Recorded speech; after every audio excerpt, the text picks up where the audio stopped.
Këtë të diel, shënohet një vit nga fronëzimi i fort lumturisë së tij, Im Zot Joanit, si kryepeshkopi i Tiranës, Durrësit dhe i gjithë Shqipërisë. Në fjalën e mbajtur para besimtarëve në ambientet e kishës ortodokse autoqefale, kryepeshkopi Johan u shpreh se vetëm duke qenë të bashkuar mund të kemi sukses. Fort lumturia e tij vuri theksin të respektit ndaj njëri-tjetrit dhe promovimi dhe nderimi për të gjithë paraardhësit tanë. Dua të shpreh falënderimin për gjithë anëtarët e sinodit, të cilët më kanë mbështetur dhe kemi qenë së bashku vazhdimisht.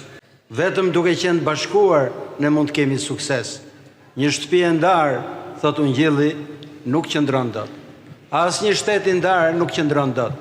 Vetëm të bashkuar ne mund të qëndrojmë e të kemi sukses. Po që të jemi të bashkuar duhet të kemi disa gjëra. Së pari, një respekt të madh për çdo njeri, edhe për njëri tjetrin. Së dyti, duhet të promovojmë e të nderojmë të gjithë paraardhësit tanë, sepse kisha ka një vazhdimsi.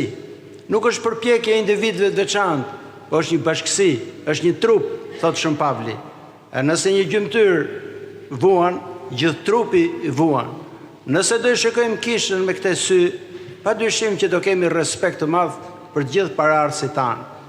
Midis tyre do donja të përmendja kryepeshkopin e ndjer Anastas, i cili i dha kësaj kishe kaq shumë gjëra.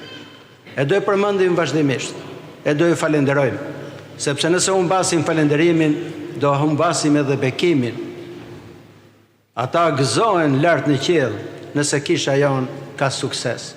Ditët e përkujtimeve të ndryshme për vjetorëve janë dhe ditë reflektimi, duke menduar, e duke medituar, e duke falendëruar gjithë ata njerëz të njohur e të panjohur që kanë dhënë një kontribut shumë të madh që kisha jonë të ringrihej.